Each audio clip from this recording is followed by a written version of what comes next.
La Ligue des familles. Oh, punaise! Un vendredi par mois, de 18h à 19h. Sur CFM Radio. 106.3.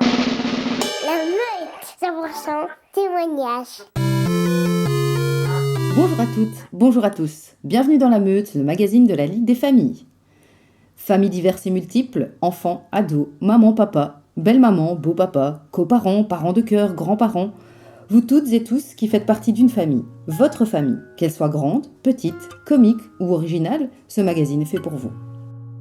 J'avais pas prévu d'un jour adopter mon enfant, j'ai dû surtout m'adapter. Y a pas que les gènes qui font les familles, des humains qui s'aiment suffisent.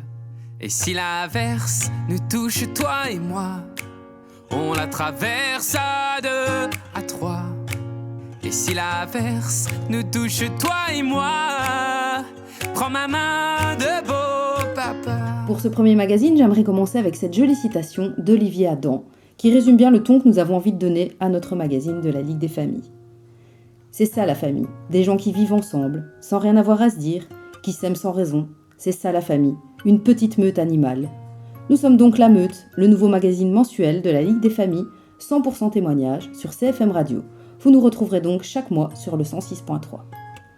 L'équipe de La Meute, constituée de travailleurs et de volontaires, a décidé de vous laisser la parole, à vous, membres d'une meute, de votre meute. Yolande, Delphine, Arnaud, Aurélien et moi-même sommes donc allés à la rencontre de familles pour les entendre sur leur quotidien, leurs difficultés, leurs joies, bref, leur vie de famille. Nous sommes la Ligue des familles et pour réaliser notre mission de construction d'une société adaptée aux réalités de toutes les familles et qui prend en compte aussi les attentes des parents, c'était évident pour nous de venir vers vous, auditeurs de CFM Radio, pour identifier avec vous vos besoins, vos attentes et vos enjeux en tant que parents. Pour cette première diffusion, nous avons choisi d'aller à la rencontre de familles recomposées. Parce que c'est vrai, pourquoi faire simple quand on peut faire compliqué, n'est-ce pas ? Durant ce magazine, vous allez pouvoir entendre des témoignages, des meutes ou des parties de meutes que nous avons pu rencontrer. Tout d'abord, Delphine est allée à la rencontre de la meute Melting Pot, tout un programme. Aurélien est allé rencontrer Sonia, une maman, et Fred, un papa et beau papa, seul mâle d'une meute. Ils nous racontent leur vie de parents. Pour ma part, j'avais envie d'explorer le monde et j'ai décidé de vous offrir chaque mois un échange insolite dans le cadre de notre Zoom sur les familles en migration.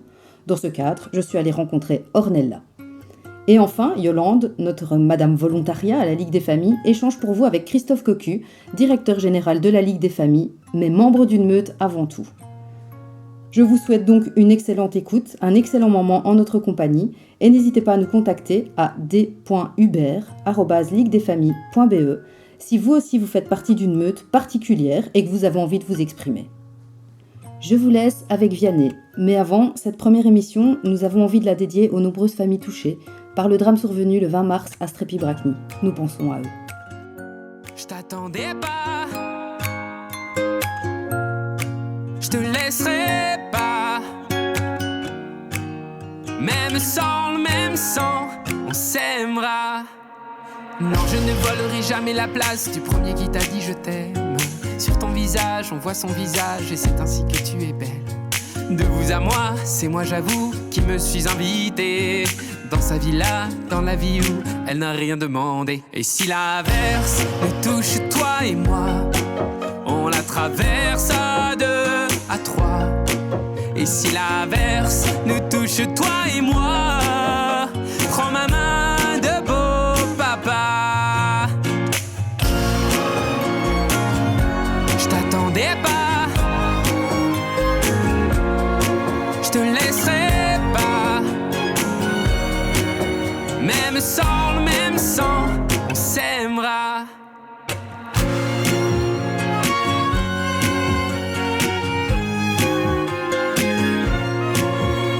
On s'aimera.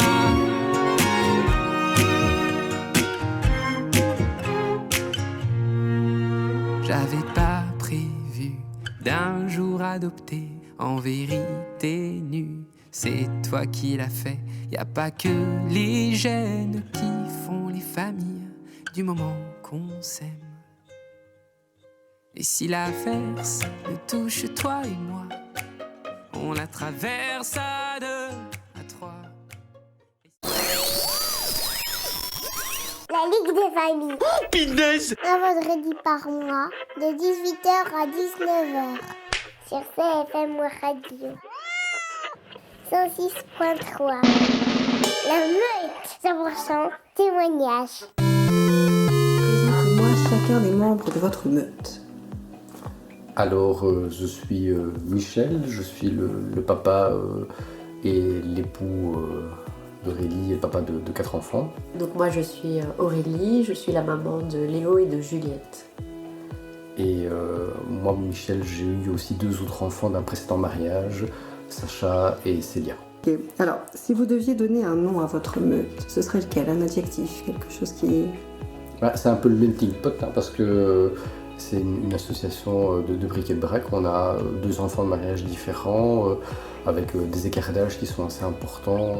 Ça va de 18 à 5-6 mois maintenant, donc c'est vrai que ça fait des composantes un peu variées, un peu différentes, et qu'on essaie de tout faire tenir ensemble. Avec des composantes, oui, des enfants très différents, tous l'un de l'autre. Le ou la plus drôle dans la famille? C'est une majorité de femmes, mais... Je dirais que la plus drôle, c'est mon épouse. Les plus drôles, ce sont les enfants, les petits surtout, ce sont les plus comiques, toujours plein de petites blagues, on ne s'y attend pas.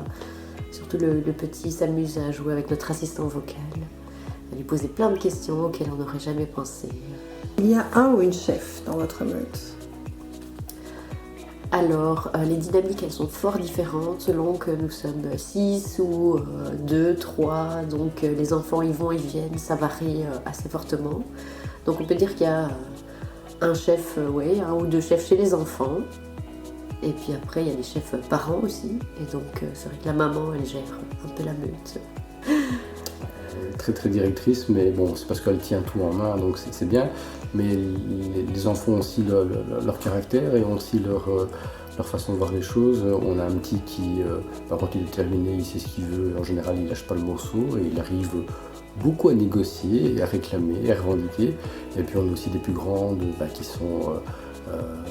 qui ont 18 ans maintenant, qui sont déjà un peu plus inscrites dans savoir un peu ce qu'elles veulent aussi. Et donc elles sont aussi très cadrantes dans leur approche et leurs demandes. Qu'est-ce qui est le plus difficile finalement au quotidien pour une famille avec votre configuration? Le plus difficile, c'est peut-être l'organisation, puisque ça varie en fonction des allées et venues des enfants, pas mal. La gestion des menus, puisque chaque enfant a aussi ses demandes, ses régimes alimentaires spécifiques, ses intolérances, ses intolérances, voilà. Et donc il faut arriver à s'organiser avec tout ça au quotidien. C'est vrai que c'est pas toujours facile, on peut faire 3-4 menus différents. Ouais, et puis on n'est pas non plus dans un schéma classique où on a des enfants un week-end sur 2. Il y a un enfant qui vient à peine un week-end sur 2, l'autre qui vient une semaine sur 2. Il y a la plus grande qui est à l'UNIF, donc on doit jongler avec les différents horaires et les différentes présences des uns et des autres, donc c'est pas toujours évident. Et en plus, au-delà de ça, combiner aussi les différents engagements professionnels qu'on a respectifs et arriver à faire tenir tout ça. Alors, si vous aviez une baguette magique, qu'est-ce que vous changeriez dans la société pour améliorer la vie des familles? Pour moi, le problème numéro 1, c'est la conciliation entre la vie privée et la vie professionnelle. Et c'est clairement, les journées ne font 24 heures et quand on en met 10 à parfois 12 dans le boulot, dans les trajets et les déplacements, c'est du temps qui ne peut pas être consacré à la famille. Et on a des enfants qui sont en bas âge et qui ont besoin qu'on leur consacre du temps, et des plus âgés qui ont aussi besoin d'avoir leurs parents qui sont là, et trouver vraiment ce moment précieux qu'on peut dégager pour eux, c'est ce qui est le plus compliqué, le plus difficile. Oui, si on avait une baguette magique, un week-end de 3 jours, ce serait déjà bien. Parce qu'en général, on consacre quand même pas mal du week-end avec les activités de lessive, aller faire les courses. Et donc, un week-end de 3 jours, ça pourrait être vraiment sympa pour pouvoir profiter au moins un jour tranquillement, déchargé de toutes les corvées administratives, ménagères. Une vraie semaine de 4 jours. Oui. Une vraie réduction du temps de travail. Dans les revendications de la vie des familles également. La Ligue des familles. Pinaise! Un vendredi par mois, de 18h à 19h. Sur CFM Radio. 106.3. La Meute, 100% témoignage. Toujours à l'écoute de La Meute, le magazine 100% témoignage de la Ligue des familles. Alors, dans le cadre de notre Zoom sur un papa, ce mois-ci, nous recevons Fred. Bonjour Fred. Bonjour Del. Alors Fred, tu avais rendez-vous avec Aurélien, qui devait faire cette interview, mon collègue. Malheureusement, il est un petit peu souffrant, et donc je le remplace exceptionnellement aujourd'hui.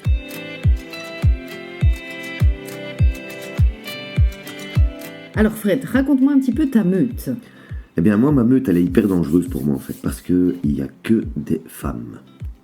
Donc c'est que des Amazones et des guerrières, donc c'est vraiment compliqué. Il y a ma femme Delphine, ma fille Célia et ma belle-fille Calista. J'ai aussi un chien qui s'appelle Jackson et une chatte qui s'appelle Marcia. Voilà.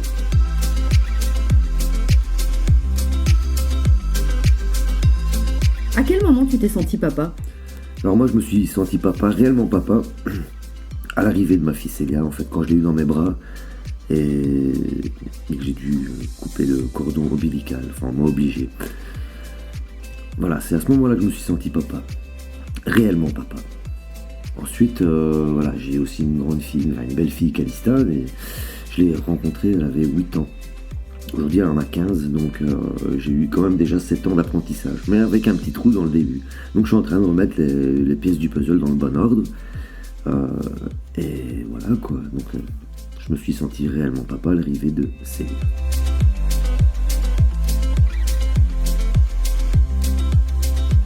Est-ce que c'est facile d'être un papa ?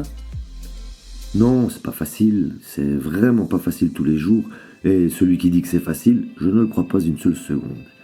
En tout cas, moi, en fait, ce qui est pas facile à gérer, c'est la peur. C'est la peur qu'elle se blesse à l'école. Enfin, voilà, moi j'étais casse-cou quand j'étais gamin, donc elle tient certainement un petit peu de moi. On le voit bien à la maison et j'ai peur en fait qu'elle se blesse. Voilà, j'ai cette peur-là, que son intégrité physique soit mise à mal. Ensuite, j'ai une autre peur, c'est par rapport au monde dans lequel on vit, qui n'est pas facile et qui est un système capitaliste où l'argent est roi. Et donc, bêtement, un bête exemple, pour payer un stage à son enfant pendant des vacances, c'est minimum 100 € quoi. Donc, ici, nous, à la maison, on peut encore se permettre de payer un stage pendant les vacances, mais pas deux. Ensuite, je pense aux familles moins aisées, ça ne doit pas être facile. Et bon, on sait tous que pour participer à la vie culturelle, il faut de l'argent. Voilà, et donc se cultiver, ça coûte. S'instruire, ça coûte.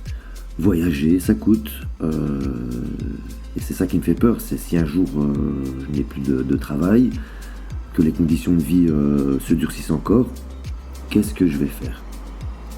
Voilà, donc non, c'est pas facile.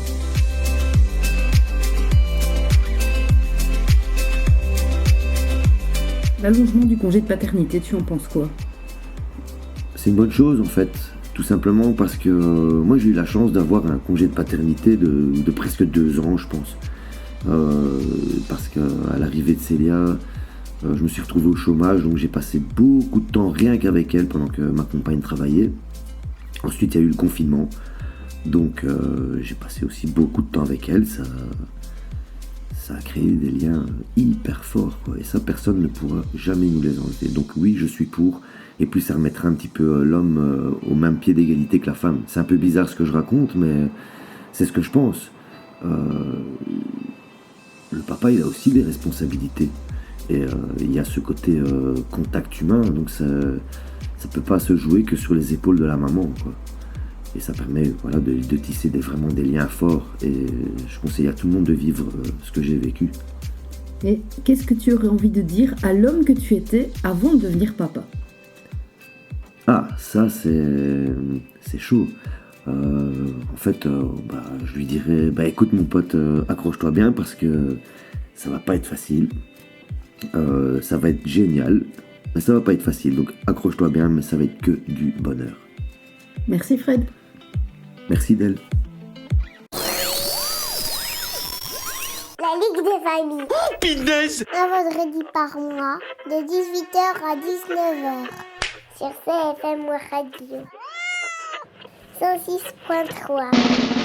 La Meute, 100% témoignage.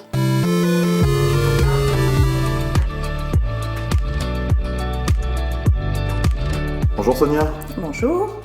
Sonia, raconte-moi ta meute. Alors ma meute, je suis maman de 2 petites filles, donc la plus grande qui s'appelle Shana a 12 ans et la petite Thaïs a 7 ans et demi. Et je suis remariée et donc je vis avec mon mari.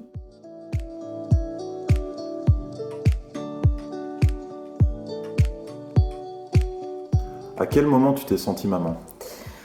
Alors je dirais 2 moments. La première fois que j'ai senti ma fille bouger, donc la première, donc aux alentours de 4-5 mois de grossesse. Et sinon je pense aussi à la naissance, puisque là c'est une rencontre unique, mais voilà que j'ai ressenti pour ma deuxième aussi. Mais c'est vraiment une rencontre très spéciale et là je pense que les émotions, le psychologique, il y a tellement de choses qui sont chamboulées que voilà, la magie opère à ce moment-là.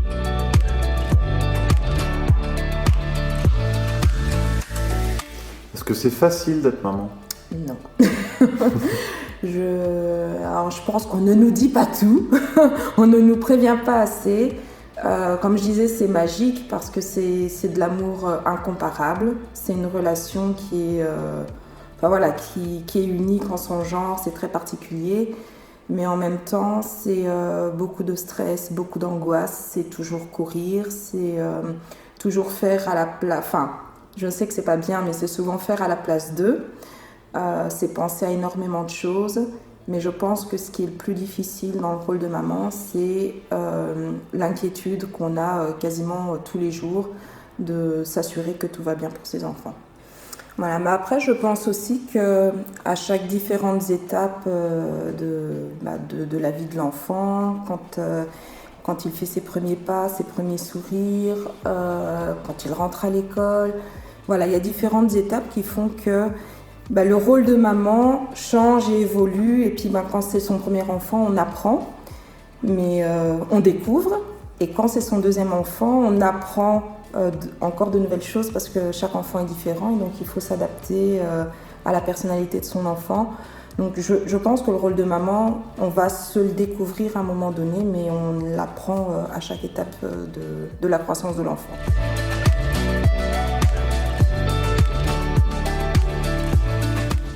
L'allongement du congé de paternité, tu en penses quoi ? Et moi, je trouve que c'est génial parce que j'ai vécu la situation où j'ai eu, c'était mon ex-mari qui était quand même présent pour quelques jours avec moi quand j'ai eu ma première fille. Et pour la deuxième, je me suis retrouvée toute seule. Et donc clairement, en tant que parent, c'est difficile de se dire que, en tant que maman, devoir tout gérer, s'adapter à l'arrivée du bébé, à différentes choses, nouvelle organisation, mais aussi gérer ses propres émotions, gérer sa fatigue physique, sa fatigue émotionnelle, morale. Toute seule, c'est très compliqué et donc c'est bien d'avoir le papa qui soit présent plus longtemps pour pouvoir se partager les tâches et pour que lui aussi puisse construire un lien particulier avec le bébé à ce moment-là, puisque c'est des moments qui ne se rattrapent plus après.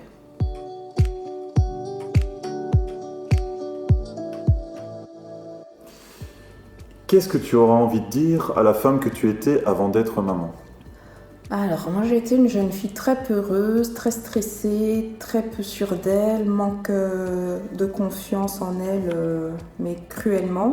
Et je pense que c'est encore le cas. Mais si je pouvais me dire quelque chose, c'est de me faire confiance. C'est d'écouter mon intuition, d'écouter son intuition. Elle est capable, elle sait faire les choses. Et il n'y a jamais de gêne ou de honte à demander de l'aide quand on sent que ça devient trop difficile. Merci Sonia. Je t'en prie.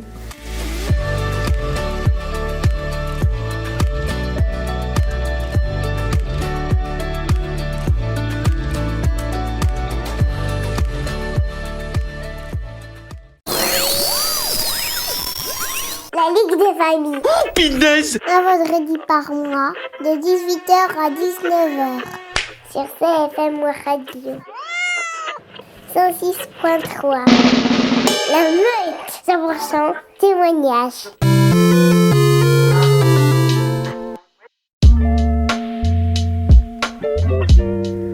Vous êtes toujours à l'écoute de La Meute, le magazine de la Ligue des familles 100% témoignage.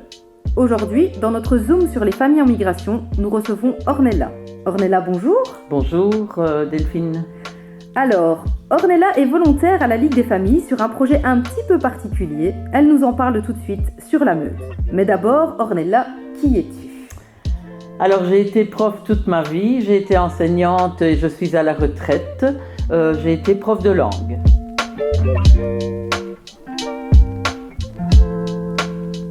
Et depuis quand es-tu volontaire à la Ligue des familles ? Dans le courant 2020, j'ai rejoint la Ligue des familles, mais le Covid nous a bien freinés, donc voilà, ça fait pratiquement 2 ans. Comment as-tu connu, la Ligue des familles ? Oh, je connais la Ligue des familles depuis que je suis maman, puisque j'étais abonnée à la revue du Ligueur, avec plein d'informations bien pratiques pour les parents. Et d'autre part, j'assistais en tant qu'acheteuse à des bourses aux vêtements dans la région. Et c'est l'occasion aussi d'habiller ses enfants à petit prix. Et puis, voilà, j'ai su qu'il y avait des activités qui se donnaient. Et donc, j'ai trouvé ça intéressant.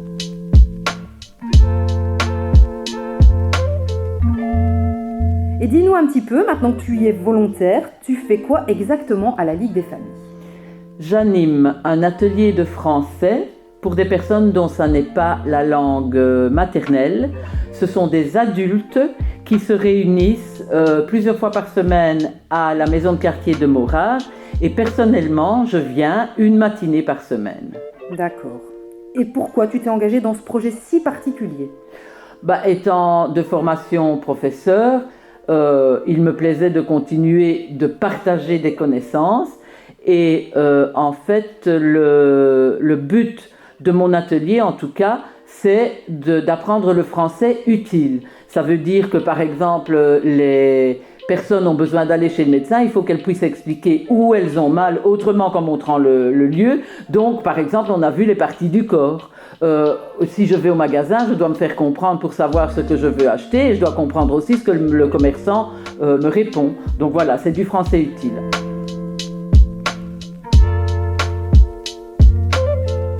D'accord. Et qu'est-ce que ça t'apporte à toi ?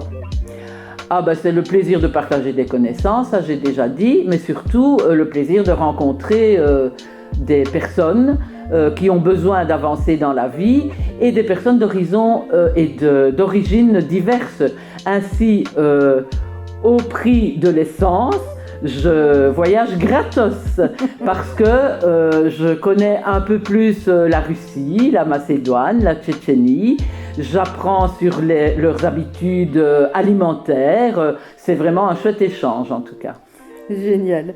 Qu'est-ce que tu auras envie de dire du coup à quelqu'un qui hésite peut-être à s'engager dans ce type de projet ? Que si ce quelqu'un a des capacités particulières et qu'il a envie de les partager et qu'il aime le contact avec les gens, qu'il viens, fonce et viens faire partie de l'équipe, quoi. Merci beaucoup Ornella. Avec plaisir Delphine.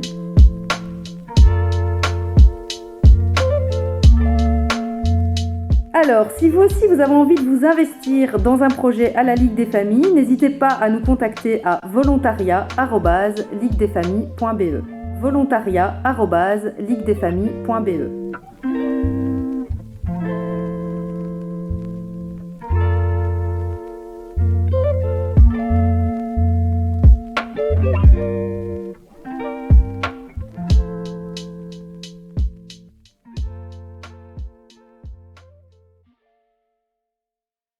Toujours sur La Meute, le magazine 100% témoignage de la Ligue des familles. Pour cette première diffusion, nous ne pouvions pas faire sans recevoir le directeur général de la Ligue des familles, Christophe Cocu. Bonjour Christophe. Bonjour Yolande. Alors Christophe, DG de la Ligue des familles depuis 2019, peux-tu te décrire en 3 mots ? Alors, éducateur de formation, j'ai par la suite commencé à travailler dans les organisations et donc je suis maintenant directeur de la Ligue des familles depuis 3 ans. Après avoir dirigé 2 autres organisations. Bien, merci. Est-ce que tu peux nous décrire ta meute ? Alors ma meute, y a ceux qui sont à la maison, c'est-à-dire ma femme, mes 2 enfants, Tristan et Liam, qui ont 8 et 13 ans. Et puis à ma meute, ce sont plus la famille élargie et puis la famille qu'on choisit, avec les amis qui sont très proches, qui sont d'ailleurs devenus les parrains marraines des enfants. On va dire, à la Ligue des familles, tu as une meute aussi. Tu as combien de personnes sous ta responsabilité ? Alors je travaille avec à peu près 65 personnes réparties dans 6 équipes. Comment combines-tu tes 2 rôles ? Celui de DG et celui de papa ? Alors c'est quelque chose que j'ai appris au fur et à mesure du temps, c'est réussir à mettre des limites sur l'investissement que je mets dans mon travail. J'essaye de mettre les priorités là où elles sont, c'est-à-dire que je travaille beaucoup pendant l'année et quand les enfants sont en congé, j'essaie d'être aussi beaucoup présent. On part beaucoup en vacances pour vivre des choses ensemble, mais c'est vrai que vu ma fonction, parfois je pars très tôt le matin ou je rentre très tard le soir, mais j'essaie de garder des moments en famille avec eux. On t'a beaucoup vu dans les médias lorsque le Covid est arrivé. Comment as-tu vécu cette mise en avant publique au sein de ta famille ? Alors c'était parfois un peu particulier parce que c'est vrai, notamment pendant toute la période où j'étais beaucoup à la TV, il y avait des gens qui venaient me parler dans la rue. Alors moi je suis pas très physionomiste et donc j'ai du mal à reconnaître les gens. Et donc je me disais peut-être qu'on se connaît et au fait même pas, donc on se connaissait pas. Moi je suis pas toujours super à l'aise parce que même si je suis le visage de la Ligue, j'incarne avant tout une ligne politique, des idées qui sont construites ensemble. Et c'est vrai que du coup, moi individuellement, je suis aussi différent de la Ligue des familles. Et donc parfois ce mélange qu'on m'impose, c'est parfois pas facile à vivre. Est-ce que tu peux nous expliquer l'émission de la Ligue des familles et pourquoi tu as choisi d'y travailler ? Bien sûr, donc la Ligue des familles, c'est une mission principale, c'est de transformer la société pour la rendre compatible avec la réalité de toutes les familles. Par ça, on fait 3 modes d'action principaux. Il y a vraiment l'action citoyenne et politique, avec des relais locaux, mais aussi de la défense politique, prendre des positions et de la défendre dans les médias. La deuxième partie, c'est tout ce qui est service, notamment le service babysitting qui est connu, mais aussi la carte réduction de transport ou la carte famille nombreuse. Puis finalement, il y a tout ce qui est information, c'est-à-dire le Ligueur et mon bébé, et puis les sites internet et les réseaux sociaux où on essaye d'amener un maximum d'informations par an. Si tu devais citer un combat phare de la Ligue des familles, ce serait lequel et pourquoi ? Alors ce serait le combat pour l'augmentation de la durée du congé de paternité. C'est un bon exemple de ce qu'on essaie de faire, c'est-à-dire à la fois dans les modes d'action, parce qu'on a déjà fait des pétitions, on essaye de faire des vidéos, on a été discuter de ça au Parlement, on a été interviewé dans le cadre des auditions au Parlement.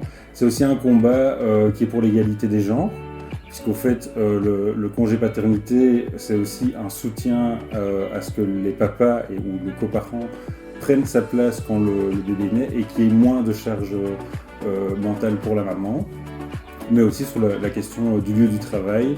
On sait encore que maintenant, il y a des employeurs qui hésitent à engager des femmes en âge d'avoir des enfants parce qu'elles vont être absentes 3 mois. Si les papas étaient aussi absents 3 mois, ça ferait plus d'égalité de genre sur le lieu de travail. Merci. Une émission de radio 100% témoignage à la Ligue des familles, tu en penses quoi ? Alors c'est super important, d'autant que c'est porté par des bénévoles qui font ça en participation avec les équipes qui savent les encadrer. C'est l'expression directe des parents vers la société et c'est un des enjeux de la Ligue des familles, c'est replacer les enjeux des familles dans les débats publics. Merci Christophe. Pour clôturer, je voudrais vous partager une date de l'agenda de la Ligue des familles. Entrez dans la peau d'un enfant et venez explorer la Maison des Géants à Namur du 23 avril au 1er mai. Vous trouverez toutes les informations sur le site www.liguedesfamilles.be. Vous nous avez suivis sur CFM Radio 106.3 dans la Meute, le magazine 100% témoignage de la Ligue des familles. Merci à nos témoins qui ont joué le jeu et on se retrouve le mois prochain pour un magazine spécial Fête des mères. Merci.